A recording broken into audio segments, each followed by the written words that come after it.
앞선 리포트에서 보신 것처럼 이 황룡강 장록습지는 국가습지로 지정이 될 경우 환경부의 지원을 받으면서 체계적으로 관리할 수 있게 됩니다. 네, 오늘은 광주 전남 녹색연합 박경희 사무처장과 좀 더 자세한 이야기 나눠보겠습니다. 안녕하십니까? 네, 안녕하세요. 안녕하십니까? 네, 그동안 장록습지를 국가습지 보호지역으로 지정하는 것에 대해서 찬반 입장이 아주 팽팽했던 것으로 아는데요. 공론화 과정은 좀 어땠습니까? 예, 장록습지를 국가습지로 지정을 해서 보존해야 된다라는 주민들의 주장과 또 황룡강 둔치에 체육시설이나 주차장을 설치해서 이용해야 된다라는 주민 주장이 좀 부딪혀 왔습니다. 그래서 그동안 주민 토론회, 주민 간담회, 실무위원회를 통해서 주민들을 직접 만나서 사실관계를 확인하고 또 주민들의 의견을 듣고 토론하는 과정들이 이어졌고요. 얼마 전에 마지막으로 국가습지 지정 찬반을 묻는 설문조사가 진행이 됐습니다. 85.8%의 주민들이 찬성하는 것으로 결과가 나왔습니다. 네, 그렇군요. 이 황룡강 장록습지가 국가습지 보호지역으로 지정이 되면 무엇이 어떻게 바뀌는 걸까요? 우선 체계적인 관리를 할 수 있게 됩니다. 오수가 유입이 되거나 쓰레기 투기 등으로 인해서 이제 훼손되거나 오염된 지역에 대해서는 국비를 지원받아서 관리를 할 수 있게 되는 거고요. 네. 또 이제 습지를 체험하고 학습할 수 있는 탐방로나 학습관을 조성할 수 있게 되는데 그때도 국비 지원이 가능하게 됩니다.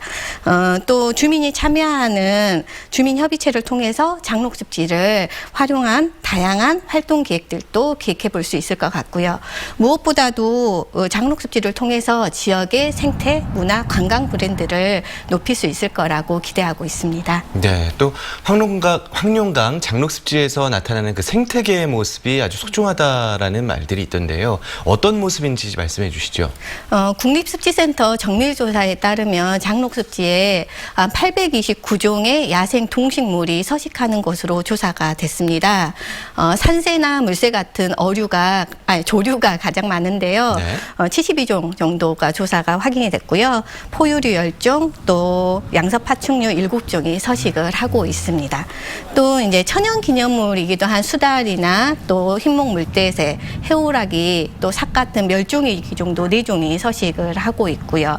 무엇보다도 이제 피라미나 점줄종개 같은 한국 특산 어종이 서식하는 곳으로 확인이 돼서 광주에서는 아마 생물 다양성이 가장 풍부한 곳이 아닐까 생각하고 있습니다. 네, 이렇게 장록습지가 국가습지 보호지역으로 지정이 되는 게 어떤 의미가 있다고 보십니까? 장록습지가 국가습지 보호지역으로 지정이 되면 광주에서는 첫 번째 습지 보호지역이 됩니다. 그리고 전국적으로도 도심 속에 위치한 습지 보호지역은 첫 사례가 되는 것으로 매우 의미가 있다고 할 수 있고요. 습지 같은 경우는 사실 인위적인 간섭이 진행이 되면 쉽게 육화가 되거나 훼손되는 경우들이 굉장히 많거든요. 근데 장록습지는 도심 안에 위치해 있으면서도 예전에 원시적인 모습과 자연성을 잘 유지하고 있어서 그 가치가 높게 평가되고 있습니다. 그래서 지금과 같은 기후위기 시대에 도시 환경을 조절해주는 중요한 역할을 할 거로 기대하고 있고요. 장기적으로는 도시 안에 살고 있는 시민들의 삶의 질을 향상시켜줄 게 분명합니다. 네, 국가습지 보호지역 지정까지 남은 절차가 어떻게 되는지 말씀해 주시죠. 그동안 이제 주민 반대 여론에 부딪혀서 지정이 유보되어 있었는데요. 이제 주민들이 찬성한 만큼 추진 절차가 이제 본격적으로 추진될 것 같습니다. 광주시나 환경부는 이제 본격적으로 추진하겠다는 의지를 밝히고 있기도 하고요.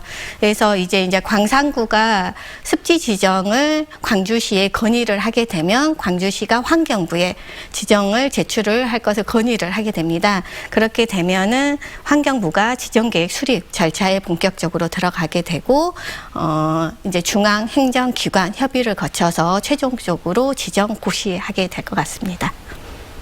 네, 지금까지 광주 전남 녹색연합 박경희 사무처장이었습니다. 오늘 말씀 고맙습니다. 고맙습니다. 감사합니다.